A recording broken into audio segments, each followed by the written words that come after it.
जय जगन्नाथ प्रिय आत्मन आपण मानक मोर सप्रेम नमस्कार। आज आपण मानक एक सत्य नीति भावगर्भक एक कथावस्तु संपर्क में कहवाक जाउछि। सोनामधन्य शिक्षाविद तथा पुरी स्थित श्री जगन्नाथ संस्कृत विश्वविद्यालय कुलपति या हेउछि प्रत्यक्षदर्शी घटना। दक्षिण ओडिशार गोटे जेल रे दुर्दांत विचाराधीन अभियुक्त कैदी माने रहुथिले। सेमानक अपराधीजनक कीर्तिकलाप विषय जेलर अध्यक्ष भल भावे जानिथिले। कैदी मानक द्वारा से अन्याय धन उपार्जन करिया पई सुंदर योजनाटीए करथिले। प्रत्येक दिन रात्रि रे से केतक बछा बछा कैदी को जेल बाहर को पठाई देउथिले एवं सेमाने जातीय राजपथरे डकायत करी जहाँ आणुथिले ताकू जेलर का सब भागबंटा करी बेस किछि उपार्जन करुथिले। दिने राति रे सेमाने डकायत करी आनिथिबा लूट द्रव्य भितर थिला एक अति मूल्यवान हीरा खचित सुनाहारटी। डकायत माने भागबंटा करला बेले हारटी को जेलर को देइथिले। किछि दिन परे जेलर तांको झियो को विवाह करबा समय रे झियो बिकरे ए हारटी को पिंधाई देई शाशुघर को पठाई थिले।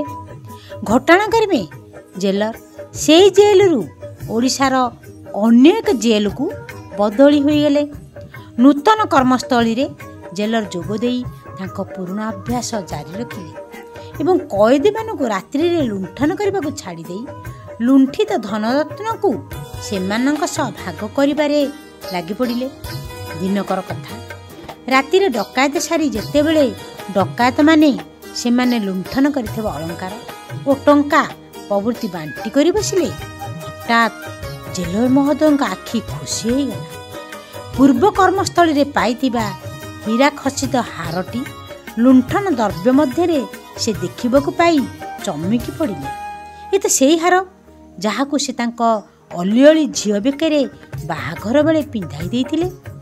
बुझु बुझु जना पड़िला जे डकायत दलर सरदार सेठू निजे लुंठन कर आनिछि। हारटी रे रक्त लागिथिबा देखि जेलर जेते बेले सरदार को पचारे से उत्तर देला, साहेब गोटे कार रे स्वामी स्त्री जाउथिले। कार को अटकाई लूट करिया बेले स्वामी जेते बेले स्त्री बेकरू ए हारटी को आनिबा बेले बाधा देले मते छुरी मारिबा को पड़िला। आपण ए हारटी नियंतु आजी एइटा आपणक भागरे पड़िछि। जेलर चमिक पड़िले।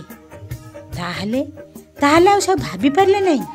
हतचंबित होई थक्का मारी बसी पड़िले। तहियार दिन सब खबर कागज रे जातीय राजपथरे डकायत शीर्षक खबर रे बाहर थिला। डकायतक आक्रमण रे दंपति को मृतदेह एक परित्यक्त गाड़ी रु मिलिला। बंधुगण यही प्रत्यक्षदर्शी घटनारू बुझी पारुथिबे जे धर्म किपरि निष्ठुर भावे शिक्षा देई थाए।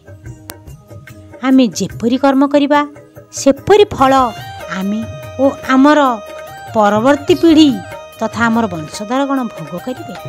तेणु शास्त्रे कहा जाइछि सुखस्य दुःखस्य न कोऽपि दाता पर ददाति इति कुबुद्धिरेषा अहम करोमि इति वृथा विमान स्वकर्मे सूत्रे गर्थिता हि लोका।